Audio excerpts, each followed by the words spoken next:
Am I the a-hole for telling my parents I am willing to sell them my forgiveness? My parents expected me to be independent the minute I turned 18. They gave me the money they have saved up for my education, and they started charging me rent about $500 a month. I was lucky enough to have a partial scholarship, and I found a job in the city my university was in, so I moved there before the school year began. With my parents' money, my scholarship, and my wages, I was able to scrape by. I rarely, if I ever, spoke with my parents, as I was kind of busy. I guess they decided that they didn't want that kind of relationship with my younger siblings because they were not presented with the same option. They both lived at home all through university and even afterwards. I got $5,000, while my brother and sister got their school paid for. I am 34 now, with a decent job and a great girlfriend whom I will be marrying this summer. I sent my parents and siblings an invitation. They called me to ask why they were not involved in the wedding. I responded that they hadn't really been part of my life in 16 years, and that I was being nice by inviting them. They said that they acknowledged that they made mistakes when I was young, but that it was in the past, and that I should get over it. Against my fiancé's advice, I sent an itemized bill for everything I paid for myself that they freely gave my brother and sister. And I said if they wanted to be a part of my life, they had to ante up. They said that they cannot afford that because they are in debt still from helping my siblings out. I just laughed at that and said I hoped that I would see them at the wedding and hung up. Now my family are all getting a hold of me to let me know how much I'm hurting my parents. The thing is that I don't want their money, and I don't want anything from them at all other than their attendance at my wedding. If they can't do that, then I'm fine with our yearly phone call. Am I the a-hole? Now for the top comments. Not the a-hole. Maybe the itemized bill was a bit much, but I imagine it was cathartic for you. Your parents haven't been around in a decade and a half. They have a lot of nerve to ask to be involved. Not being involved in your wedding is just reaping what they sowed. Congratulations on your upcoming wedding. Yeah, it is an a-hole move in a vacuum, but this is more about catharsis and appropriate response. I find this way is one of those really good ideas for dealing with crazy people. I need help with one detail. Is this the first time his family contacted him in 16 years? After the wedding invite? Because wow. I mean, it's not the a-hole all day long, even if sending a list is spiteful. But 1, it is an understandable spite. And 2, this is am I the a-hole, not am I spiteful. They said that they cannot afford that because they are in debt still from helping my siblings out. I'm sorry, what? Then why did they do it in the first place? Not the a-hole OP. Perhaps siblings can pay back now. If their perceived choice was going into debt to support their adult kids or lose almost all contact with them like OP, it's not surprising they picked debt. Of course, the reality is the choice was a bit less extreme. Let them live at home rent-free and pay what they could without going into debt.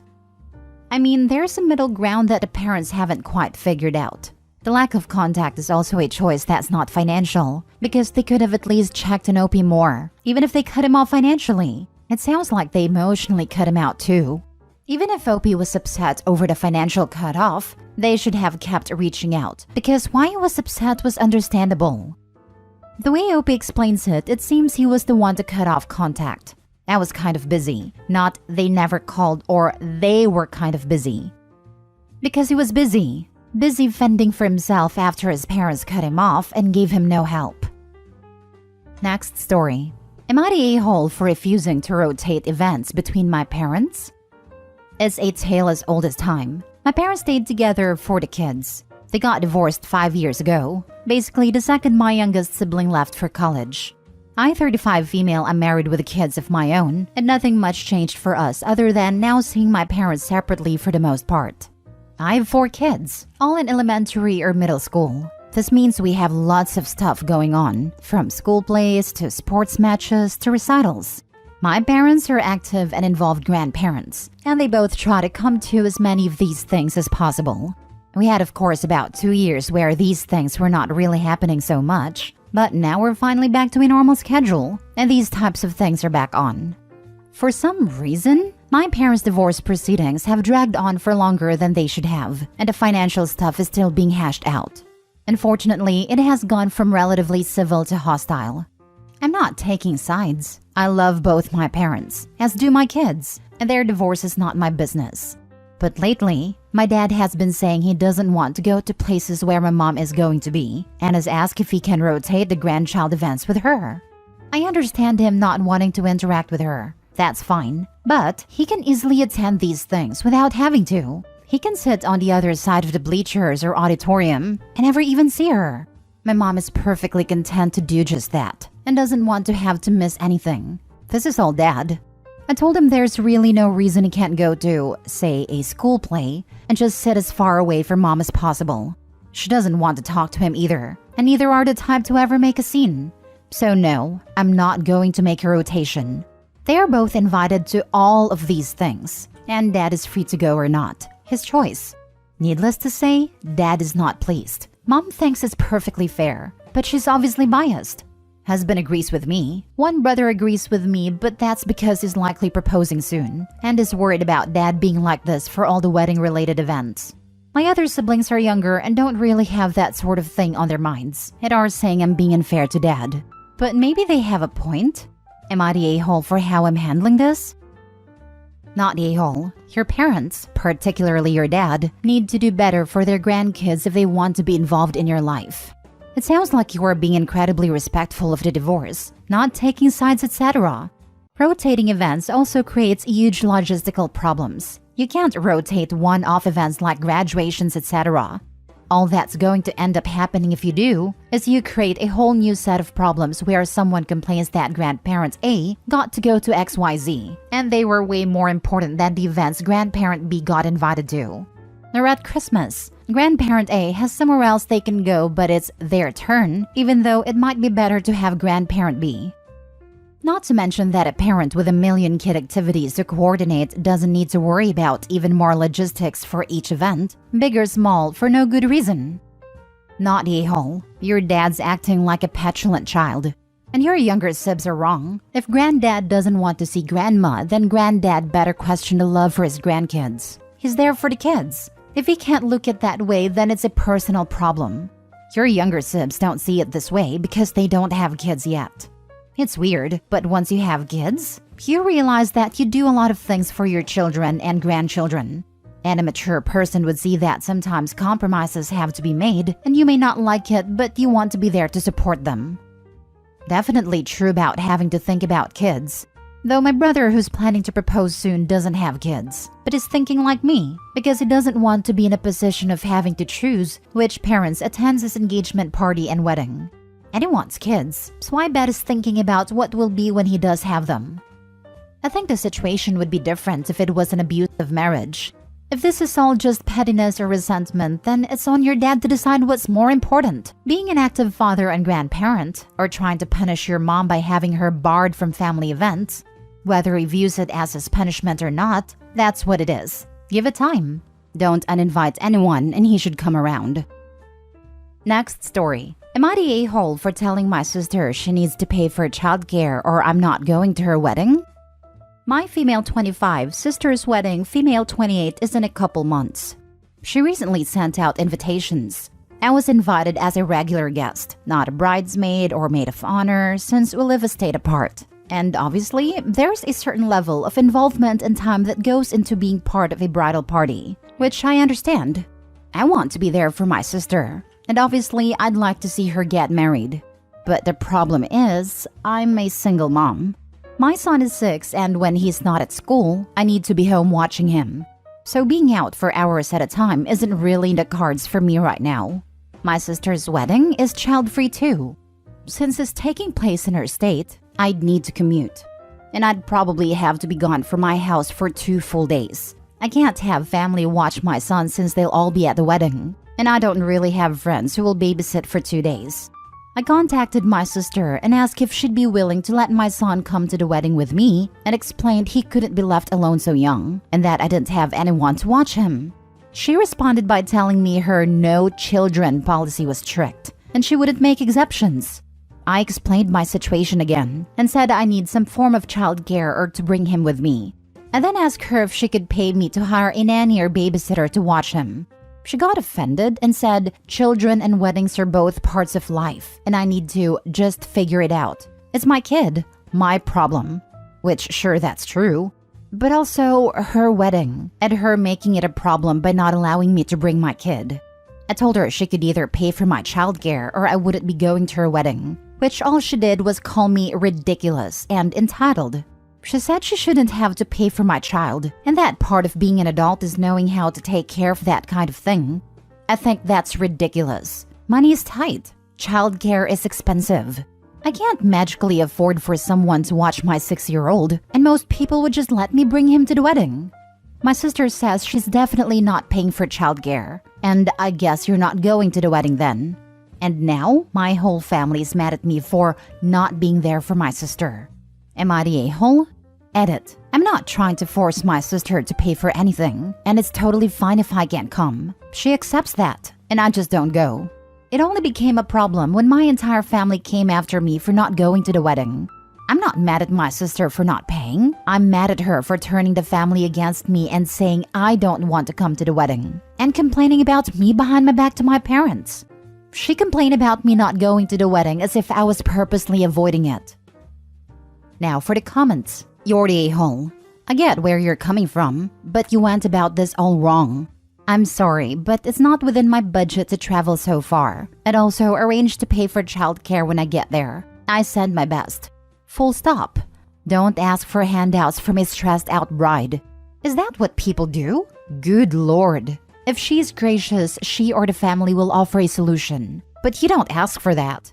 That's where the entitlement came from. In the end, the kid is your responsibility, no one else's. Everyone sucks here. Opie has no right to demand childcare. It's her child and her responsibility, not her sister's. But her sister also has no right to be angry at her sister for not coming. She can choose to have a child-free wedding, but she cannot demand that people with children attend. It doesn't sound like the sister is upset if Opie doesn't attend. She was only upset at Opie's demand that she pay. It does seem that she sent her flying monkeys to shame her sister for not showing up. She also seemed comfortable telling her sister how to parent. Everyone sucks here for different reasons. You're the a-hole. It's no one else's responsibility to pay for your childcare. Completely unreasonable ask. Asking a bride to stay away, your sister of all people, to pay for childcare for a night or two so you can attend their special event is not unreasonable at all between sisters? Like, hey sis, I can't afford this thing. Do you really want me there? If so, I have to ask, can you pay for the childcare so I can attend? Otherwise, I may just have to bow out. If the conversation went like this and Opie's sister reacted with her stress and psycho in the moment, it might be fine. But Opie wasn't asking unreasonable things. This is across state lines. A travel wedding and a sister who's not even a part of the wedding party. It didn't have to be a screaming match. It could have been, oh no sis, I can't pay for that with all the wedding expenses. I'm so sorry you can't come. Like, what planet are we living on that is abnormal to ask a sister for help in a situation they're being put in by their sister? What the heck? Last story. Am I the a-hole for refusing to cut my hair for my sister's wedding? I, 23 female, have a long golden hair that is down to my mid-thigh. I'm 5'4", and I've been growing it out for a really long time. I had waist-long golden blonde hair at 14, and I was friends with this one girl who would often tell me how damaged and frizzy it was, and how it would look so much nicer if I cut it short. It was then brown as I had cut it, and I felt that it looked plain and not healthier. Having long or frizzy hair doesn't automatically mean it's damaged. I later learned that she was jealous and sabotaging me, and decided I'd never listen to hair advice again. Now, my sister, 25 female, is getting married. We are all very excited. Last week, she pulled me aside and said my hair is too long. It looks bad, and she doesn't want it in her wedding photos. I thought it was really rude, but I told her I'd wear it up. She said it's too long to wear up, and even when I wear it up, it looks too big for my head and body. I told her that's fine, I won't be in the photos. She told me I'm bound to be in the photos if I'm there, so I told her I won't go as I'm not cutting my hair. My family are not only agreeing with her saying it's her big day, but also saying other things like I won't be able to get a job, I look scruffy, I'm getting old to have hair that long, and demanding I cut it. I want to be clear, my hair is no longer frizzy. I used good shampoo for wavy hair so it's long and wavy. It's also thick so it isn't thinning. It's very shiny and I take good care of it, and get trimmed so there's no split ends. I get a lot of compliments towards my hair, and I've never had any trouble with working, and I see no reason to cut it other than the wedding, which I'm not willing to do. I suspect my sister is jealous and doesn't want my hair to take away her attention, but of course, she can't outright say that. Even if your hair is frizzy, they have no right to even request, let alone demand such a thing. Not the a-hole. Exactly. I have a curly hair and sometimes it is frizzy, but other people just have to deal with it when that happens. Don't cut your hair for anyone else but yourself. If you want to do it, then it's fine to cut it. If you don't, then you shouldn't. You couldn't ask your sister to dye her hair blonde/brown/black/pink/golden because that would look better with her dress on her wedding day. So why should she be the one telling others to change anything about their appearances? She either wants you there or she doesn't.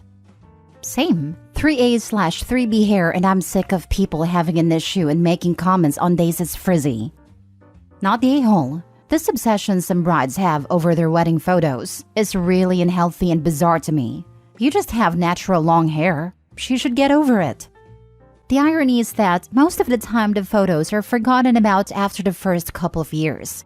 I had a bridesmaid that decided her super pale skin needed a spray tan 24 hours before the wedding.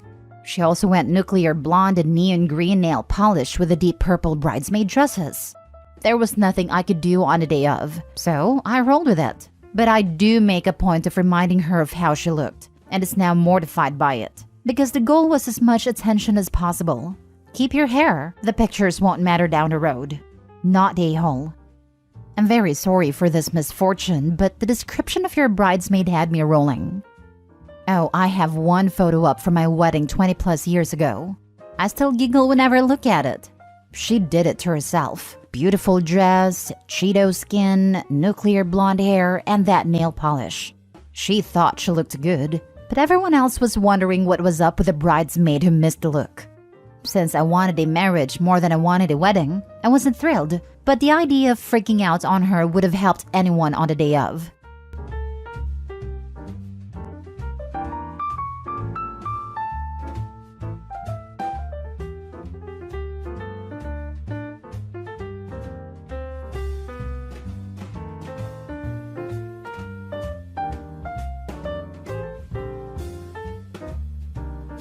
Am I the a-hole for what I, 24 male, said to my sister, 27 female, about minding her business?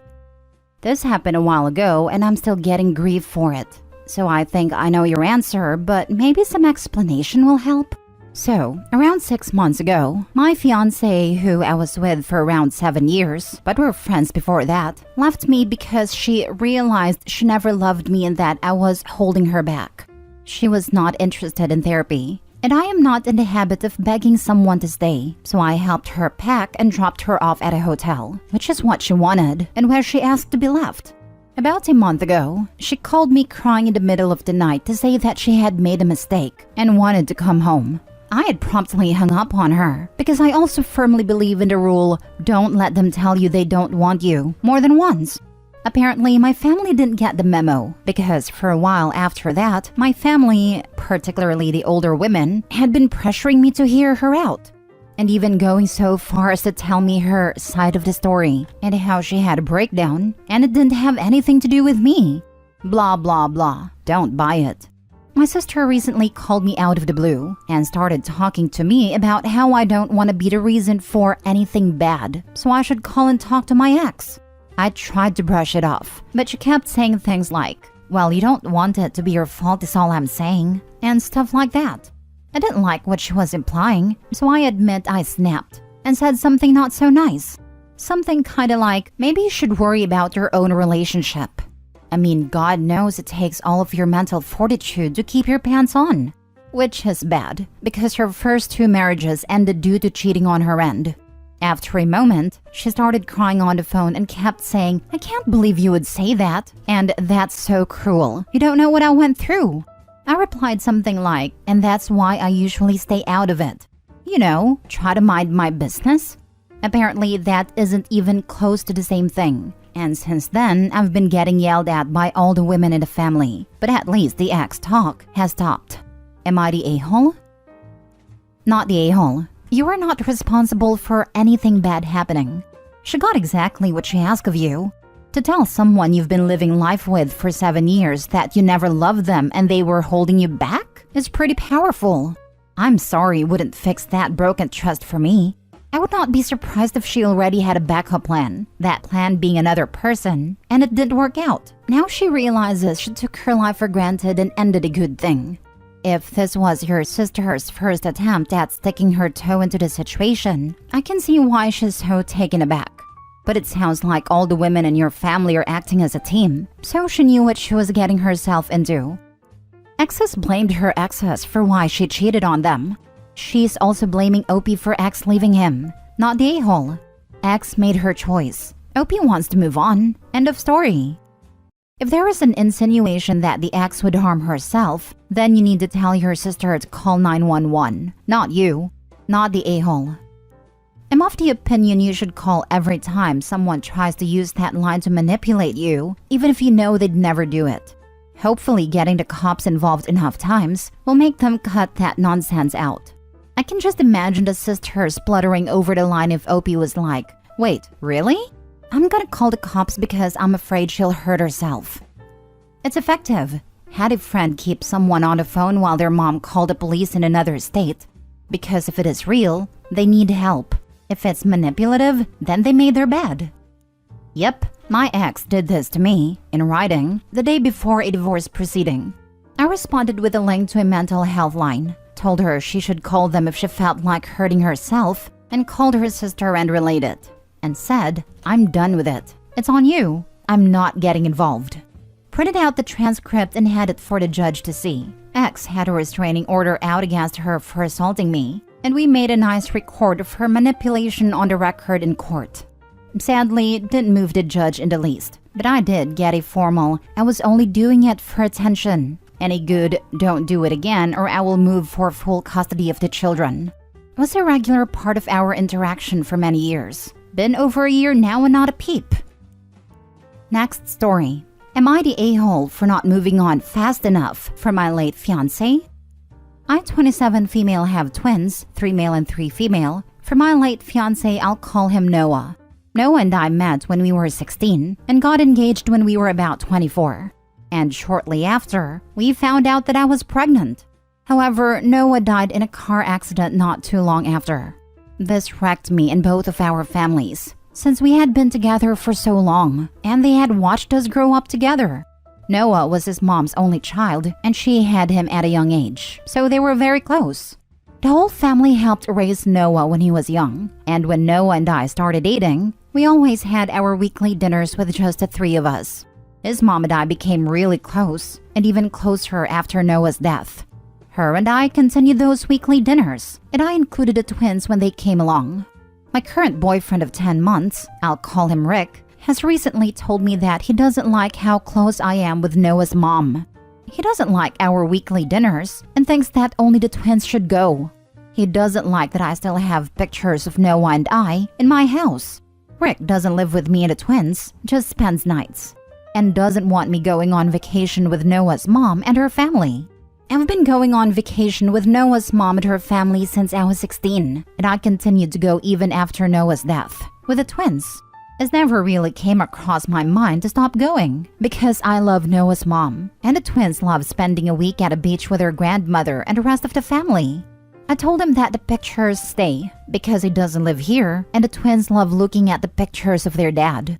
Then I told him that it's too late to back out of the vacation, and that I enjoy spending time with Noah and his family. He then told me that I'm not a part of Noah's family, so I have no reason to go, and that I'll never be part of the family because Noah and I never married. I was taken aback by this, and told him to get out. I called my parents and told them what happened, and to my surprise, they agreed with him. They believe that I need to start pulling away from Noah's family, because again, I'm not a part of it, and I never will be.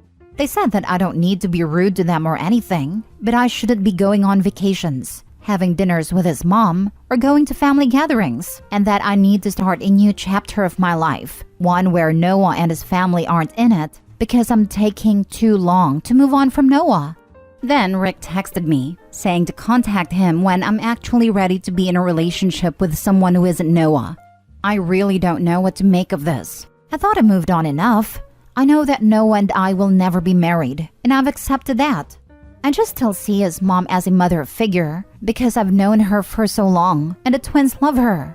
She was one of the only people who knew how I felt when Noah died, and I don't know what I would do without her. Am I the a-hole? I'm not a part of Noah's family. Yes, you are. You're mother to the grandchildren of her dead son. Pretty much family in my book. Not the a-hole. Thank you. I've always viewed them as my family, but this whole situation had me second-guessing that. They will always be family, Opie, at least as long as you allow them to be part of the twins' lives. They will always be present and will interact with you and the children. Is there any reason why your parents resent them so much they want to make you cut contact with your children's family? How would they feel if they were the family being kicked out of your twins' life? I guess they won't care because they are not family and will never be. Rick is a jealous, controlling a-hole. Please be careful when he is around your kids and what he tells them. Only 10 months dating and demands you to cut contact with family is a big red flag, but whatever. Not the a-hole, Opie. But please, for your children, don't deprive them of a healthy relationship with people who knew their dad and loves them a lot. You and Noah would still be together except this horrible tragedy. Not the a-hole, and I would move on from Rick. Thank you. I don't think I'll be contacting Rick anytime soon. Don't contact him ever again. Next story. Am I the a-hole for not waking up my boyfriend for work in time, even though I could? My 29 female boyfriend, 35 male, has been living with me since he landed his first engineering job 2 months ago. I have been the one to wake him up several times when I notice he's sleeping in. He has his first alarm at 7, then one at 7:10. He has to leave at 7:45 max if he wants to get to his workplace by 8 a.m. I work from home. I'm a freelancer, so I have no need to wake up that early. On the times I realized he hasn't moved from bed and it's past 7:30, he would really get mad when I woke him up, yelling, "Why didn't you wake me up sooner?" Today I woke up at 7 a.m. by his alarm clock as we sleep together. He woke up, turned it off, and went back to sleep like he usually does until the 7:10 alarm. Then he turned off the 7:10 alarm and went back to sleep again. I wasn't really paying attention to the time, but I was using my phone as some clients were texting me already. I kept looking at my boyfriend from time to time, and he would open his eyes at me, smile and nod, then close his eyes again. Here's where I might be the a-hole. I checked the time, and it was already 7:37. I look at him calmly. He smiles, and I ask, "Do you know what time it is?" To which he answered, "Probably 7:25 or so." Then he took his phone and saw it was 7:37 and rushed off to the bathroom, slamming the door. As he was putting his clothes on, he was arguing, "It's an a-hole move of yours to not tell me what time earlier. Because of that, I'm going to be late and will leave without even brushing my teeth." I told him that I didn't mean to make him angry, but that being on time for his work isn't my responsibility. To which he said, "If you are awake and capable of helping out, but you decide not to, then you are an a-hole. I get that we are a couple and should help each other, and he's the one paying for all the food and half the bills. So the last thing I want is for him to lose his job because of tardiness." I was not troubled about being an a-hole until the moment he retaliated back at me in a pretty nasty way. Before leaving for work in a rush, he blew his nose on my favorite towel, leaving boogers on it, and said, "You have that white towel on a bathroom to make it look pretty, right?" He's in general a very good partner, so I was appalled that he would retaliate like that, which made me rethink if I should just keep waking him up if he sleeps in, as I'm already awake and I'm capable of doing it. Now for the comments. Not the a-hole. He is an adult and is capable of getting out of bed on time. I would tell him if he ever retaliates in such a disgusting manner again that he will be packing his bags and leaving. That is not acceptable behavior under any circumstances. He is punishing you for his inability to get himself up on time. This type of abusive behavior will escalate. He is teaching you that you will be very sorry if you don't do what he wants. This is definitely a hill I would die on. I ain't nobody's mama. If you can't manage to hold down a job without me holding your hand, we'd be done. Not the a-hole. He's snapping at you and blaming you for his childish behavior. You didn't sign up to be his mommy. When your alarm goes off, you get up. You don't put the burden of waking you up on your partner. Boyfriend is an a-hole. I have a really hard time getting up in the morning, so I also have to set multiple alarms. But I'd never get mad at someone for waking me up too late because that's my fault. I'd be happy they didn't let me sleep in any later. Is he 35 or 12? Cause he sounds like a child. I just leave him sleeping until he wakes up. If he wants to get fired, that's his choice. There's a morning I hate my alarm, but get my butt out of bed anyway because I'm an adult and I have to work. Even my 6-year-old wouldn't retaliate this way. He has no respect for her. Last story. Am I the a-hole for letting my pregnant fiancé think I'm cheating on her? My fiancé Jen is insecure right now, given that she's 32 weeks pregnant. I still think she's beautiful no matter what, but telling her that makes no difference. Now, for the past 6 years, we have been basically inseparable. I actually enjoy her company, to a point of me not really enjoying going out without her. She's fun, and she makes my night way better by having her around. We also are very open with communication and we aren't blind, so we will 100% tell each other when we find someone else attractive. Well, given this detail, I may have messed up a bit because I told Jen that I thought my buddy's girlfriend was gorgeous and had nice hips. That is not an uncommon comment for the record. It was merely bad timing because she is pregnant and insecure. I shouldn't have said anything, but again, we have always talked like this to each other, so I just wasn't thinking. I mean, just 2 months ago, she pointed out some very attractive man and said he has arms that could toss her around a bedroom. Lol. Neither of us act on anything like this. It's all talk, and sometimes leads to extra spicy time. That's all.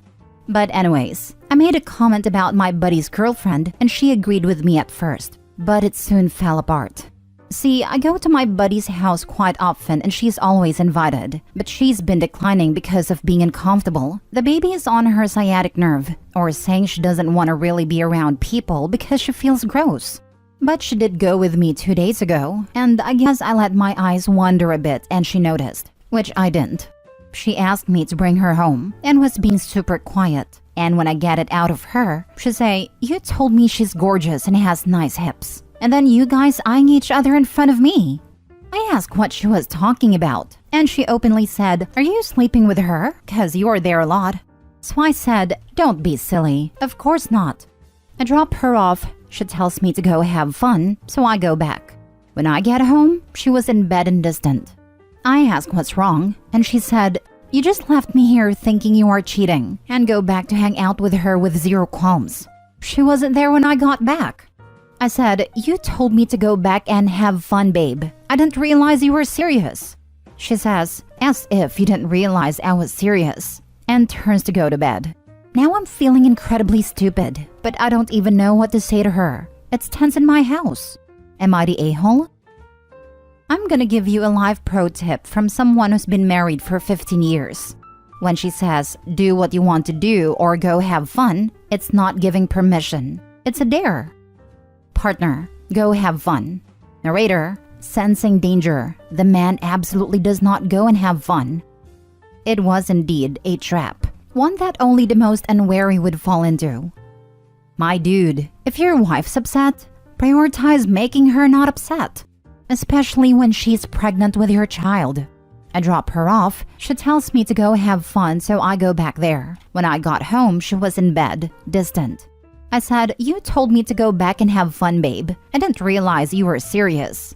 Are you serious right now? I truly can't tell. She's not mad at you because she's pregnant and insecure. She's both of those things right now, but that's not why she's mad. She's mad because she was upset, and instead of trying to make things better, you went back and prioritized your own fun. She told you to leave because your presence made her upset, but your absence would make her more upset. Learn these things. You're going to be a dad, so prioritize your family. You're the a-hole. Yeah, Opie, I would explain to her that you posted here and definitely learned some perspective, that you love her a bunch and you were being super dense and a moron. You two seem solid and comfortable with each other, so once she sees that you know your thought process was stupid, this would be salvageable. You're the a-hole. Do better.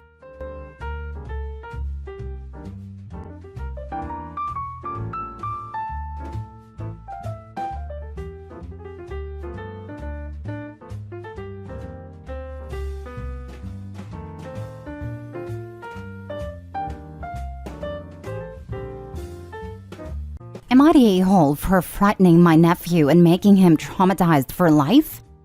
I had a cookout at my place on the 4th, but my 13-year-old daughter's Switch goes missing.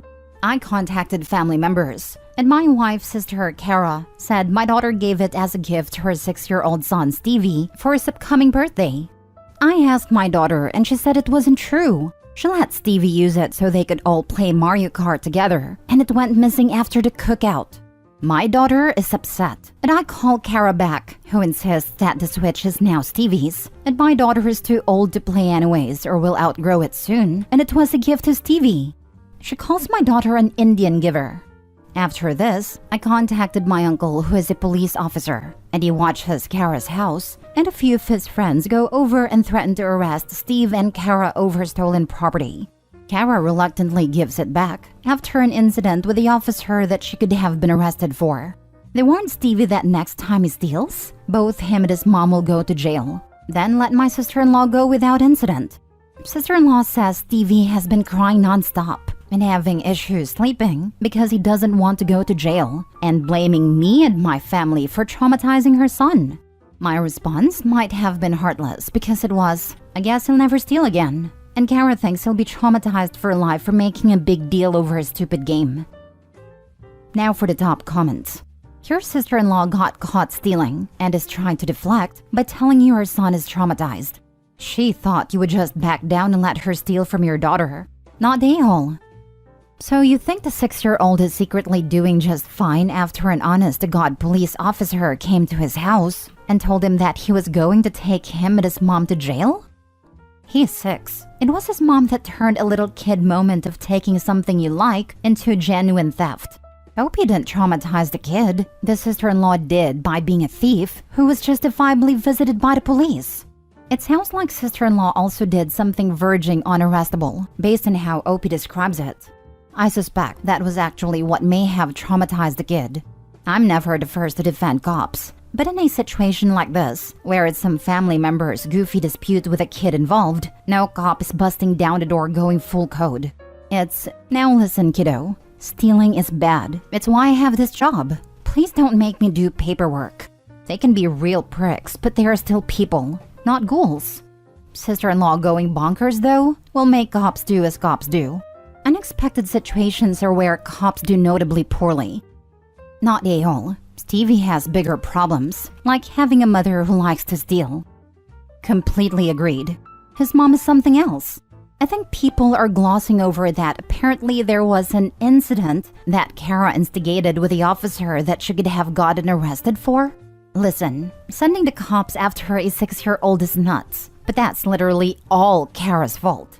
She refused to return it and instead insulted Opie's kid. If Opie had tried to retrieve it himself, he could have been arrested for trespassing or assault if he tried to go inside a house to get it. Kara reacted so belligerently to the officers that it could have ended in like actual jail time for her, other than the theft, and still was very reluctant. And only the threat of imminent arrest made her cough it up. She stole the Switch by enabling her son keeping it. Maybe she told him to take it. So it's actually appropriate to call the cops on someone who robs you. Again, what else was Opie supposed to do at that point? Once someone says, yeah, I have your stuff. No, I won't return it. Pound sand, loser. It actually is police time, sorry. Yes, it was the nuclear option and completely over the top, and that's all in Kara for taking it there. She really only has herself to blame. Next story. Am I the a-hole for making sister-in-law / her husband so uncomfortable that they left without eating? I'm 30 female and a mom of 4. I'm a doctor and my husband is a firefighter. Every year, my husband and I host a family barbecue the weekend after the 4th. Most of us are essential workers, so we can't celebrate on the 4th. My sister-in-law, a police dispatcher, and her husband, unemployed and has been for 2 years, have always been a bit of an annoyance to me personally. Her husband is an old-school Southern hillbilly who wears the man of the house title without earning it, as in thinking women and children are beneath him, and practically snaps his fingers at his wife to be doted on. Whatever, just not my cup of tea. My sister-in-law doesn't seem to mind. They are childless, but they do have 3 dogs that they bring everywhere with them. Well, we get the barbecue going and whatever, and everything is going fine, surprisingly. Usually by this time, sister-in-law and her husband are diving off into an argument about who are you voting for? At this point, they were being tame, thank God. But then dinner is ready, and I call on all the kids to come get in line so I can serve them. Sister-in-law immediately goes running over to get to the front of the line for a plate for her husband, per usual, as they live in this 50s-style men should eat first attitude. I told her to go sit down and he would be served after the children have eaten. This is an argument every single year. She scoffs at me and walks off, slamming herself on a chair and crossing her arms as her husband is shaking his head. I ignore it. I don't care about offending them anymore. But then their unruly dogs are trying to take food off the kids' plates. So I yell at the dogs and then turn to my sister-in-law and her husband and say, "Get your dogs away from the kids now, or they can go sit their butts in the car and wait for you there. You will not be bringing them next year." My sister-in-law throws her plate across the table, calls for her dogs and goes to the vehicle to, I assume, put them up. But then she comes back and yells at her husband to, "Let's freaking go. We obviously aren't welcome here." Mother-in-law tries to protest, but I say, "No, let them leave. Tired of dealing with this every freaking year." And yell to them, "Don't bother coming back." My husband is backing me 100%. Mother-in-law, not so much. She says I'm ridiculous for embarrassing them and making them feel unwelcome every year. Edited to add, they are fully aware that kids eat first in my house. I shouldn't have to repeat this every single year. As for the dogs, I told them they were only welcome here if they were leashed and away from all the food. They brought the leashes, but let their dogs roam with the leashes still on them as soon as they got their plates. Their leashes were attached while diving into the children's dishes. As for me being a doctor and a mom of 4, because apparently people can't fathom this, I graduated at 17, went to college at 18. I worked through each pregnancy, while attending mostly online college and taking time off for maternity leave. I had my doctorate by the time I was 28. Not a-hole. They are terrible guests. Were. Now they're probably banned from OP's house. Not a-hole. They seemed shocked that they were expected to follow very reasonable and totally predictable norms at your gatherings. They don't need to come then. Seems just right. Mother-in-law can host them instead if she wants to.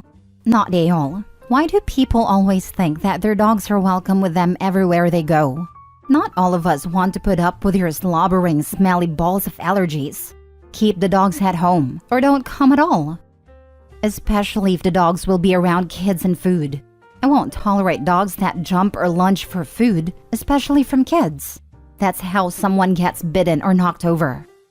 Not a-hole. Exactly. Although I could see some better ways this could have been handled. It does seem reasonable to just not invite them if they're constantly being disrespectful and disruptive. If you don't want to invite them to anything in the future, I'd probably include, in writing, the rules of your event. Guests will be humans only. Please leave all pets at home. And house rules are that children eat first before any adults.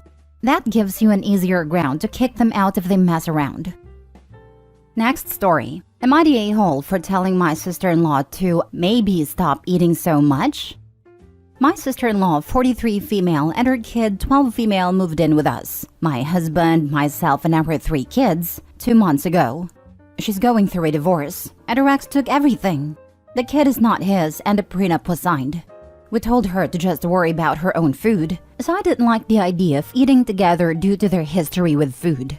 I don't know how to put it nicely, so I guess I will go blunt. Her and her kid never stop eating. They both have severe health issues, as both of them combined are over 600 pounds and live a fat-positive life. Now it's none of my business, but when it comes to the kid, it's messed up. I don't care what anyone says. When a 12-year-old is pushing 220 pounds and has a doctor breathing down your neck, it's time for a change versus pushing body positivity. The kid is a great girl, but just her by herself could easily eat enough to feed 4 grown men who haven't eaten all day. So that was my stipulation, that they buy their own food and cook everything separate. I even cleaned out our entire pantry to give them for their own food space. Well, my kids and I needed a break and took off for a week to a resort. My husband didn't want to go, as he didn't want to leave them in our home unattended, but encouraged us to get out of here because we were pretty fed up with the company. I had just spent almost $400 on food prior to leaving, so our freezer was full and so was our cupboards. This would feed us, me, husband, kids, for easily 2 weeks. Well, I got home last night and all of the food is gone. Every single bit of it. I know for a fact it wasn't my husband. He works 14 to 16-hour days and usually buys takeout on his way home when I'm not there, so he can just go to sleep when he gets back. I look into my sister-in-law's pantry and all her food is gone too, which was full when I left. I immediately question it, and my sister-in-law apologizes and said her and her kid got hungry and her legs hurt too much to drive to the store. I said, why the heck didn't you just get grocery delivery? And she said, I didn't think you would mind.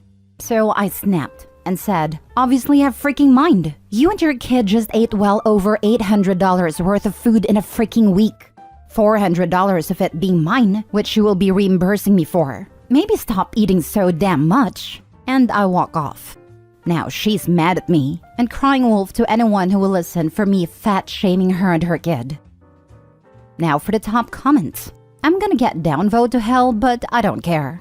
Not a-hole. Your sister-in-law is abusing her child. Yes, she has a problem, but she is also responsible for her and for her child. So she needs to start doing something, and stop eating so damn much would be a good option. I agree wholeheartedly. It's dangerous for a child to be that size. The sister-in-law and her child probably should get counseling to see why they overeat. It could be a plethora of reasons why. OP is not a-hole. I'd be upset too. Groceries are so expensive nowadays. Fat shaming needs to come back into vogue for situations like this. Wow, what she's doing to herself is bad, but her kid though? That's abuse. On your dime. No, just no. Not a-hole, OP. Not a-hole. I would be freaking mad about this. Groceries are expensive AF right now, and that's just very inconsiderate. She could have at least replenished everything but decided to give you some BS excuse.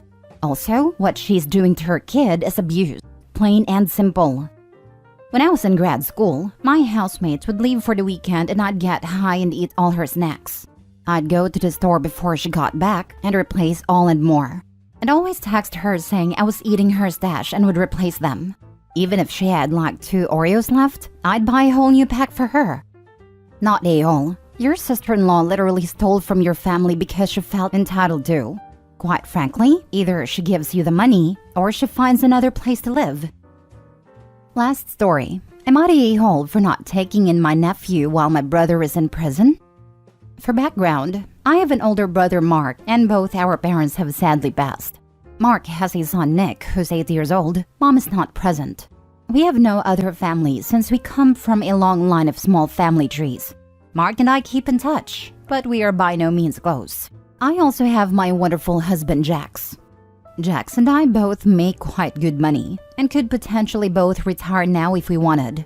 We are, however, both passionate about the career projects we are each working on. We have also chosen to be child-free, and he had a snip some years ago. We have quite a nice house and a place we love that we share with our 4 dogs. Mark has over the years had different issues with money, drug issues, and running with the wrong crowd.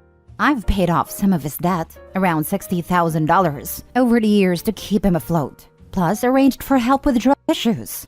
We live in different ends of the country, however, and I have no real relationship with him nor his son. As far as I'm aware, he has little to no real support system, but since he's highly destructive, I've chosen to keep my distance. However, Mark recently reached out to let me know he's going to prison for 7+ years, and he would be sending nephew out to stay with me. I've heard nothing about this, and was completely taken aback. I haven't heard from Mark in over a year. I let him know that he could do no such thing, and I couldn't just take nephew in for years on end. However, nephew is set to go into foster care if Mark can't find someone to take him. I understand his horrible predicament, but Jax and I have no desire to bring a child into our care, and we feel royally unfit to care for this child.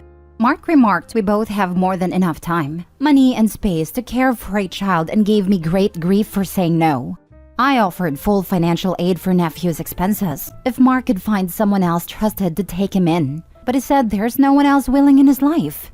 I felt my offer was more than fair, and my heart breaks for their situation, especially my nephew, but I simply cannot provide him a good life, a place where he is wholeheartedly desired. These are exactly the same reasons husband and I are child-free, and why I declined being nephew's godmother back when he was born. Mark's lawyer has, however, contacted us along with Mark, continuously pressuring us to take him in. Apparently, nephew is also neurodivergent and quite a handful, and Mark's lawyer suspects he won't have success in foster placements. The things said about me are, however, very harsh and hurtful, and I'm wondering if I'm actually directly in the wrong here? Not a-hole. That's an outrageous demand on your brother's part, not to mention the lawyer. Even if the kid wasn't likely to be an unmanageable disaster, why in the world would you want to put up with it? Not your problem, to put it mildly. I am irate at how much Mark has failed his son, and then he tries to somehow make it out to be OP's fault? She has no obligation to put her life on pause, and Mark should have done everything in his power to get his act together for his son. Was thinking this, adding to the fact that Mark is not seemingly on good terms with OP either, doesn't sound great. Avoiding godmother status as well should already be a statement that she's not interested in the literal situation being presented to her. I feel awful for the kid because he's not at all responsible for any of this. Shame on Mark for just shoving his failure into his sister. I do not blame OP either because I would not be ready or willing to handle the situation myself either. Also, children will sense when they know they're not wanted, even if they may not always understand what's going on. It will cause problems as well. Not a-hole. You have chosen the life for you and have made an already generous offer to try and assist. Although your nephew is in a horrible spot here, it doesn't make you responsible for all the bridges your brother has burned or the countless poor decisions made that got them here. I feel for you and your nephew and hope a resolution is reached. The resolution that's going to be reached is that the nephew is screwed. That doesn't make OP an a-hole, but let's not pretend it's going to be rainbows and sunshine for the now effectively orphaned nephew. Honestly, if OP has the money, why not send a kid to a boarding school? It may be cruel, but it seems like the best solution if they don't want a kid themselves. Kid is out of the way for 9 months of the year and only home for the holidays. He's young, but some boarding schools take kids that young in the US.